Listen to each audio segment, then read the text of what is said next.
रसूल पाक सल्लल्लाहु अलैहि वसल्लम का एक फरमान है मुसन्नफ अब्दुल रज़ाक में, ये हदीस आपने आज याद रखनी है। नबी पाक सल्लल्लाहु अलैहि वसल्लम ने फरमाया किसी आदमी के नमाज और रोजे से मुतासर ना होना, पहले देख लेना कि वो अमानतदार है कि नहीं। किसी के नमाज रोजे से मुतासर नहीं होना, पहले देख लेना कि दयानतदार है कि, देखना लोगों की जेबों पे कितनी नजरें डालता है।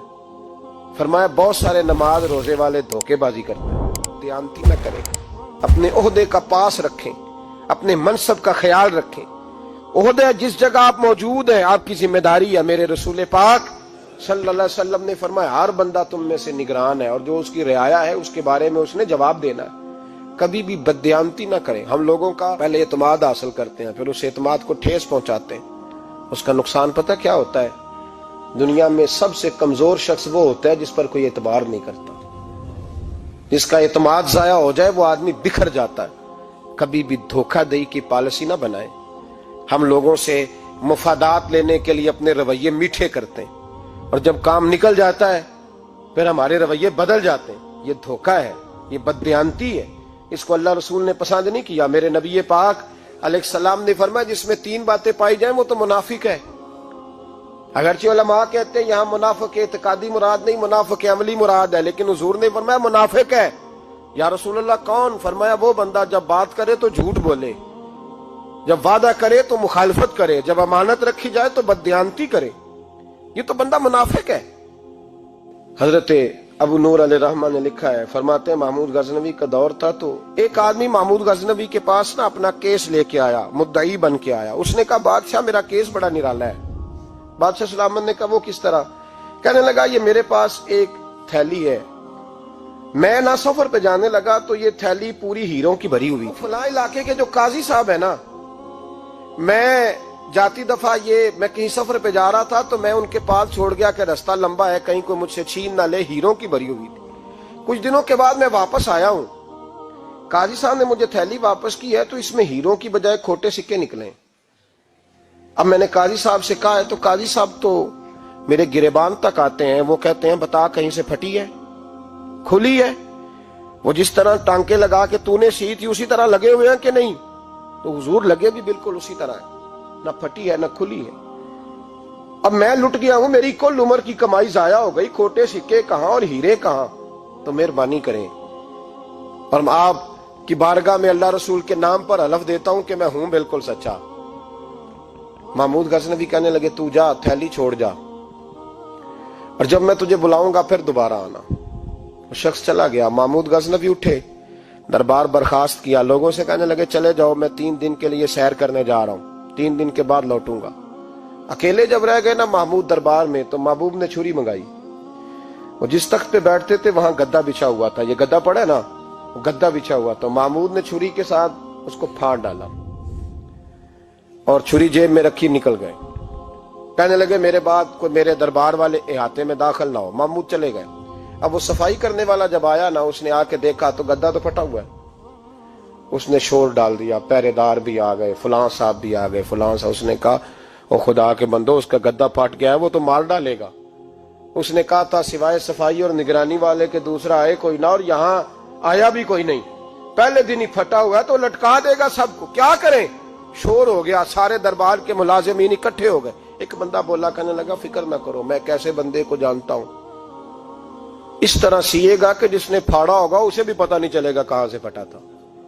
ऐसा बेहतरीन रफू करेगा कि पता भी। उसने कहा यार हम सारे 1-1 महीने की तनख्वाह देते हैं, तू बंदा बुला। वो बुला लिया उसको, उसका नाम मोहम्मद रफूगर था। वो आया, उसको गद्दा दिखाया, उसका यार इस तरह सीना पता ना चले। उसने कहा फिक्र ही ना करो, मैं बड़ा कारीगर हूं। बड़े बड़े कारीगर लोग नहीं हमारे मुल्क में पाए जाते, कोई निशान छोड़ते हैं पीछे? बड़े कारीगर का पैसे होने चाहिए, बड़े बड़े कारीगर बंदे। आप यकीन करें ऐसा ऐसा फलसफा, ये उम्रा इबादत है ना, सरकार दो आलम सल्लल्लाहु अलैहि वसल्लम की बारगाह की हाजिरी बड़ी नेमत है ना। तो सऊदी गवर्नमेंट ने पाबंदी लगा दी, खैर उनकी भी ज्यादती है। इस तरह की पाबंदियां शरीयत इस्लामिया में जायज नहीं। अल्लाह के घर मुसलमान जब चाहे जा सकता है, लेकिन वो कहते हैं जी 2000 रियाल दे जिसने 2 साल बाद भी आना है। उन्होंने पाबंदी लगाई तो हमारे एजेंटों ने भी कई खास ट्रेनिंग हासिल की हुई है, पता नहीं कहां से सीख के आए, उन्होंने भी रास्ता निकाल लिया। ایک صاحب سے میں نے کہا کہ جناب وہ 2000 ریال لگ گیا تو کیا کرنا ہے؟ کہنے کوئی مسئلہ نہیں، پاسپورٹ نواں بنوا لو، گنجائش ہے، یعنی ہر شے کا حل ہے۔ تو میں نے کہا یار اب عمرہ کرنے جاتے وقت بھی بندہ دھوکہ دے کے جائے، اللہ کے گھر جاتے وقت بھی اس طرح کی حرکت کرے، کیا حال ہو گیا؟ ہر چیز کا لوگوں نے حل نکال لیا، ہر چیز کا لوگوں نے سٹائل بنا لی۔ ایسا نہ کریں، یہ درست نہیں۔ احمد رفو گر کہنے لگا اس طرح سیوں گا کہ پھاڑنے والے کو بھی پتہ نہیں۔ ان کا پیسے لے یار تو سی دے۔ اس نے سی دی، اگلے شام ہی لا کے بچھا دیا گدا۔ تیسرے دن بادشاہ سلامت آئے، آ کے پہلی نظر گدے پہ ڈالی، اس نے بلایا سب ملازمین کو، کہا کس نے سیا ہے؟ کہا جناب کیا ہوا؟ کہا یہ پھٹا ہوا تھا۔ کس نے؟ کہا نہیں پھٹا ہی نہیں۔ وہ کہنے لگے بنو بات، میں خود پھاڑ کے گیا تھا، تو بتاؤ صحیح سیا کس نے ہے؟ کہا جناب آپ پھاڑ کے گئے تھے تو بتایا کیوں نہیں؟ فرمانے لگے اسی لیے تو بتایا نہیں تھا کہ تم خود تحقیق کر لو، بلاؤ بتاؤ سیا کس نے۔ تو بلا لیا، احمد رفو گر آ گیا۔ اس کو جب بلا کے سامنے بادشاہ کھڑا کیا، کہا بھئی تو نے سیا ہے؟ کہنے لگا حضور آپ کے سارے ملازم کٹھے ہو کے آئے تھے، میری غلطی کوئی نہیں۔ کہا نہیں یار تو بڑا کاریگر ہے، میں نے اپنے ہاتھ سے پھاڑا تھا پر مجھے بھی نہیں پتا چل رہا کہاں سے پھٹا تھا۔ اچھا یہ بتا یہ تھیلی جو ہے یہ بھی تو نے سی تھی؟ اس نے کہا جی آپ کے خادم کا ہی کارنامہ ہے، وہ فلانے علاقے کے قاضی صاحب آئے تھے، اس میں سے ہیرے نکال کے تو کھوٹے سکے بھرے تھے، تو مجھے بھی تھوڑا سا حصہ ملا تھا۔ محمود نے سارے گواہ بھی اکٹھے کر لیے، ثبوت بھی اکٹھے کر لیے۔ پھر قاضی کو بلایا، پہلے سارے ثبوت اور گواہ کیس حل کر لیا۔ پھر ہمارے ہاں یہ حال ہوتا ہے کہ مدعی 2-3 ہفتے کے بعد خود ہی ہاتھ باندھ جاتا ہے، کہنا تسی میری جان چھڈو، مجرم پھڑو پاوے نہ پڑھو۔ وہ کہتا ہے مجھے معافی دو، میں رہا۔ ظلم ہے نا، ظلم زیادتی ہے کہ جو بیچارہ اتنے سوال مجرم سے نہیں ہوتے جتنے مدعی سے ہوتے، اب یقین کریں اتنے سوالات ہوتے، بیچارہ ہف جاتا ہے۔ یہ طریقہ درست تو نہیں، ایک لٹ گیا اور دوسرا طرح طرح کے سوالوں کے جواب دیتا پھرے بیچارہ۔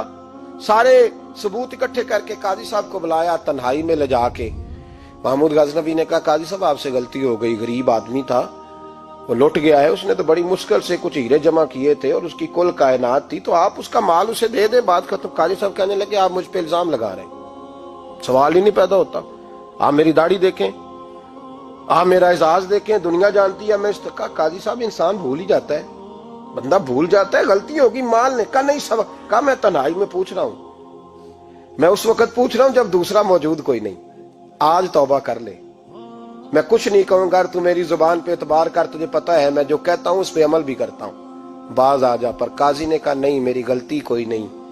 محمود نے پھر بڑے دربار میں بلا لیا، مجمع عام میں، مہلت کے دنوں میں جو توبہ کر لے وہ بچ جاتے ہیں، لیکن لوگ رسوائیوں کے دنوں میں پھر واپس لوٹتے ہیں اگلا گھر دیکھ کے، پھر حالات اور طرح کے ہو چکے ہوتے ہیں۔ جب بڑے دربار میں قاضی کو بلایا، بھائی تو مانتا ہے کہ نہیں؟ اس نے کہا نہیں۔ تو کہا بلاؤ احمد رفو گر کو۔ جب وہ احمد رفو گر آیا تو بوڑھے قاضی کی ٹانگیں کانپنے لگی، جملے ٹوٹنے لگے، لفظ زمین پر گرنے لگے، بات صحیح نہیں ہوتی، زبان لڑکھڑانے لگی۔